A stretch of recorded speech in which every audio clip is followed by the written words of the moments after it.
Seja muito bem-vindo ao 2 Dedos de Teologia. Eu sou o pastor Iago Martins, você está nos escritórios do Instituto Schaefer de Teologia e Cultura e esse é mais um Pergunte ao Pastor, o programa de respostas rápidas para as perguntas curtas, hoje dos membros do canal, lá no grupo do Telegram. Se você ainda não é membro, clica aí em ser membro, com a bagatela por mês você se torna membro do canal, tem uma série de benefícios, incluindo um grupo no Telegram, onde você pode mandar algumas perguntas, algumas dúvidas, a gente de vez em quando bate papo por lá, você tem alguns bastidores e também tira dúvidas, as perguntas de hoje são de lá. A partir de qual idade você pretende permitir que seus filhos assistam A Paixão de Cristo? Eu não faço a menor ideia. A Paixão de Cristo é um filme muito violento. A Catarina tá com 4 anos, ela tem medo de Toy Story. Eu boto Toy Story e ela fica triste com o Woody perdendo o chapéu, entendeu? Então assim, não vai demorar pra minha filha ver Paixão de Cristo, provavelmente. Ela não é muito de assistir tela, não é muito de ver tela, é muito de ver filme, ela ainda vê Patrulha Canina. É uma coisa que eu só vou descobrir com a medida que for acontecendo, tá? A Catarina fica assustada com Patrulha Canina, quando o cachorrinho começa a sofrer lá, o cachorrinho tá sofrendo, fica triste. Então assim, eu acho que a Paixão de Cristo vai demorar um bocado. Do que se trata o comentário sobre a capa e a túnica em Lucas 6:29? Jesus está se referindo a roubo? O texto diz: ao que bate numa face, ofereça-lhe também a outra, e ao que tirar a tua capa, deixa-o levar também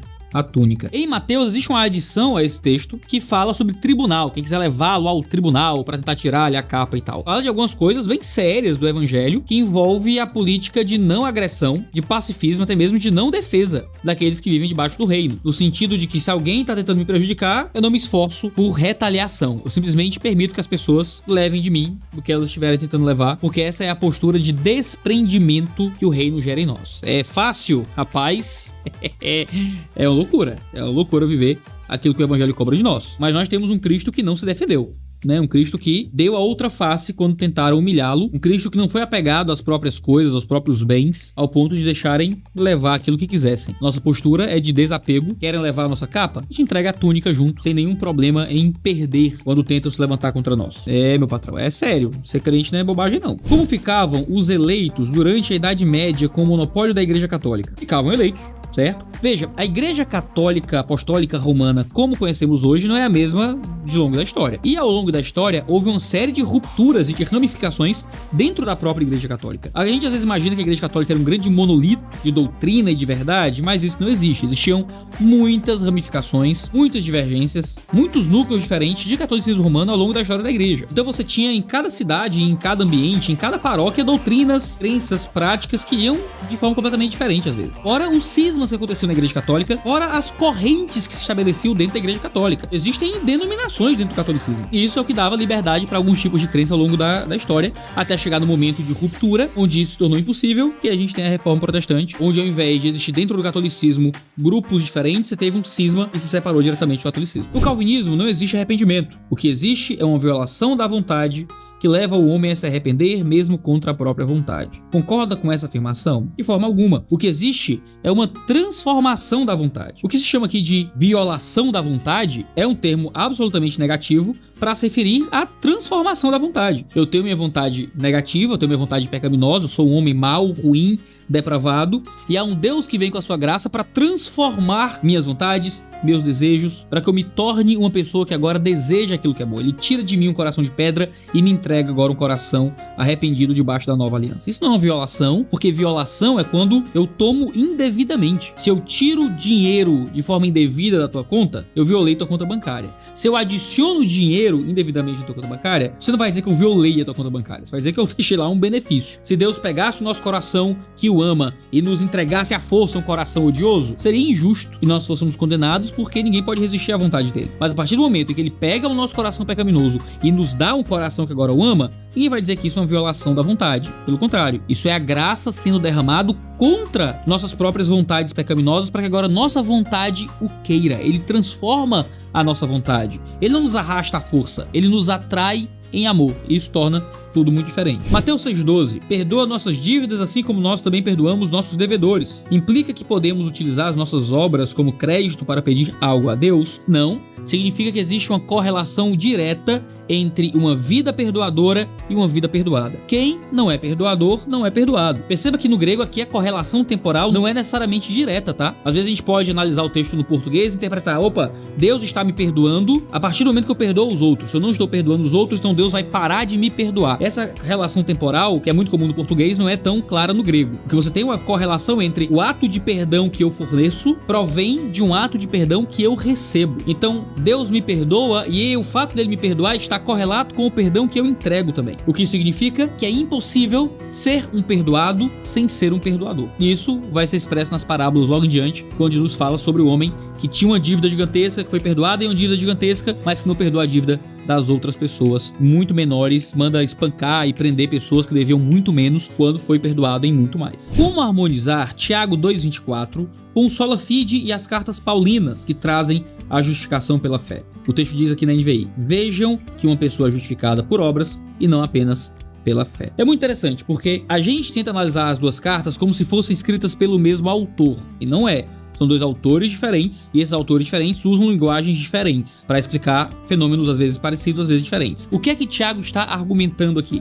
Tiago está argumentando que existem dois tipos de fé. Uma fé que é verdadeira e uma fé que é falsa. Uma fé que é fé de fato e uma fé que finge que é fé, mas que não é fé de forma nenhuma. Ele fala de uma fé viva e de uma fé morta. Me diga, fé morta é fé? Não, o argumento de Tiago é que a fé morta não é fé de forma nenhuma, diz que é fé, mas não é fé. O que é que Paulo está falando? Sobre como identificar a fé que é verdadeira e a fé que não é fé. A fé que não é fé é a fé que não tem obras. A fé que é a fé que tem obras. Por isso ele fala que ninguém será justificado somente pela fé. Em que sentido? De que se você tem fé e não tem obras, você não vai ser justificado porque você não tem fé. Porque essa fé sem obras não é fé, é falsa. O argumento de Tiago é muito claro, a gente se confunde porque a gente trata Tiago e Paulo como se fossem o mesmo autor, escrevendo a mesma coisa em sequência. O fato dele dizer o homem não será justificado pela fé somente, parece que ele está se colocando contra Paulo diretamente, onde ele diz que o homem será justificado pela fé somente, independente de obras. O que Tiago vai dizer é, opa, a justificação pela fé só é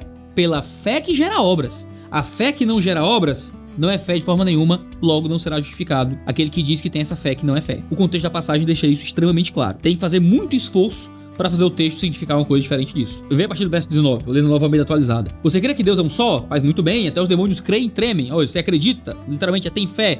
Tem fé que Deus é um só? Ótimo, essa fé aí até o diabo tem. Verso 20 ele diz, seu tolo, você quer ter certeza de que a fé sem obras é inútil? Por acaso não foi pelas obras que Abraão, nosso pai, foi justificado quando ofereceu seu filho Isaque sobre o altar? Você percebe que a fé operava juntamente com as suas obras e que foi pelas obras que a fé se consumou. Então a fé trabalhava ao lado das obras, ele dizia que tinha fé, mas agia de acordo com essa fé, e foi por meio das obras que a fé foi consumada. Então, as obras manifestavam publicamente essa fé. E se cumpriu a escritura que diz Abraão creu em Deus, e isso lhe foi atribuído para a justiça. Ele foi chamado amigo de Deus. Esse é um versículo que diz que ele creu. Abraão creu, Abraão teve fé e por isso foi considerado justo. Essa fé de Abraão é uma fé que se manifestou como? Por obras. O verso 23 é a mesma coisa que Paulo fala. Ele creu e o simples fato de ter crido lhe foi atribuído como justiça. Mas quando essa justiça é atribuída a Abraão pela fé, o que Abraão faz? Abraão manifesta obras. Ele age de acordo com essa fé. Porque se ele só cresce por si só e não fizesse nada, essa fé que o diabo tem, de acreditar em alguma coisa. Mas a fé que Abraão teve, que lhe deu justiça, foi uma fé que ele fez andar em justiça. Uma fé que não manifesta justiça, que não manifesta obras, não é fé de forma nenhuma. Aí vem o verso 24, assim, vocês percebem que uma pessoa é justificada pelas obras e não somente pela fé. De igual modo, será que não foi também pelas obras que a prostituta Raabe foi justificada, quando acolheu os emissários e os fez partir por outro caminho? A mesma coisa de Abraão. E aí, verso 26, mata tudo. Por quê?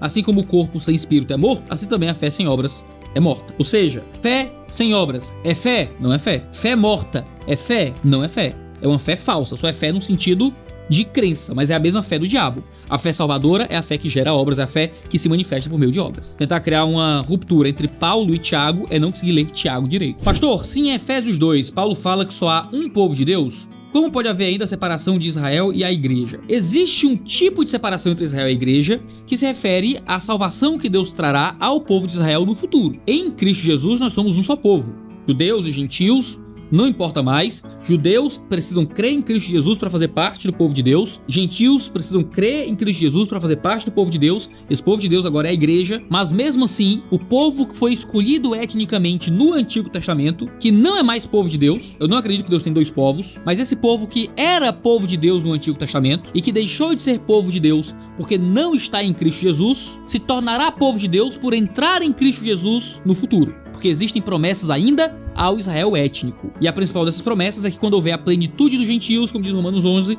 ou seja, finalmente se completar o número de salvos gentios, então haverá uma conversão em massa de israelitas e serão parte do povo de Deus através de entrar na igreja. Essa é a minha leitura de Romanos capítulo 11. O que é a lei de Cristo, que é mencionada em Gálatas 6:2 e 1 Coríntios 9:21? Para mim é a lei do Novo Testamento que vem a partir de Cristo Jesus, em contraste com a lei da Antiga Aliança. Quando eles escolhem falar a lei de Cristo, eles sempre falam isso em contextos de contraste com a lei da Antiga Aliança. Em Gálatas é mostrando que nós não estamos mais debaixo da lei da Antiga Aliança. Em 1 Coríntios é dizendo que nós não vivemos mais debaixo da lei. Somos como sem lei, Paulo vai dizer. Então, nós temos lei? Temos lei. Que lei é essa? É a lei de Moisés? Não. É a lei de Cristo Jesus, e essa lei de Cristo Jesus reinterpreta, aprofunda e aplica os princípios morais da lei de Moisés a nós hoje. Mas não é mais um seguir a lei de Moisés no sentido normativo que os judeus seguiam a lei de Moisés, mas é no sentido didático que nós aplicamos a lei de Moisés, não na sua lei específica, mas no princípio moral por trás da lei. Jesus faz isso quando aprofunda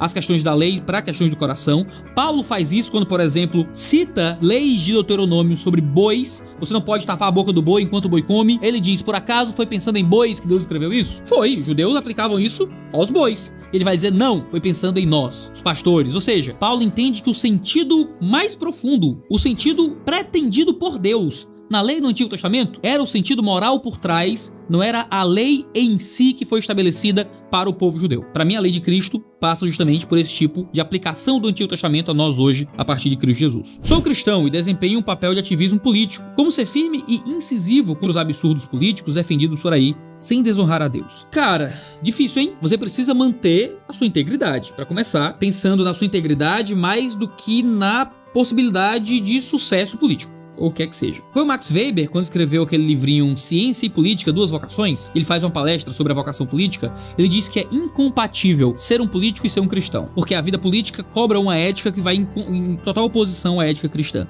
E ele tinha uma gota de razão, tá? O sucesso político depende de uma série de concessões que vão contra o seu cristianismo. Por isso, talvez você, como militante político, esteja fadado ao fracasso, mas será abençoado pela integridade, ao viver de acordo com os princípios bíblicos, onde você cobra os que estão errados, não faz conchavos falsos, não age de modo espúrio, cobrando o que é bom e o que é justo para a sociedade. Alguns terão a bênção de, alguma forma, ter relevância política, mas talvez essa não seja a expectativa de um cristão nesse cenário. Você pensa que os padrões de exigência e de santificação foram aumentando conforme a progressão da revelação? Por exemplo, porque hoje se exige monogamia, ao passo que reis como Davi e Salomão, além de serem casados com muitas mulheres, também tinham concubinas? Rapaz, que perguntinha boa, hein? Eu acredito que a lei do Novo Testamento representa o padrão maior do caráter de Deus para o seu povo. Eu acredito que a lei do Antigo Testamento era uma aliança menor, inferior, humana até, onde Deus também gerenciava o pecado. De modo que debaixo da lei do Antigo Testamento você tinha descrentes. Eu falo isso com muita frequência. A linguagem de Hebreus é que a aliança anterior era uma aliança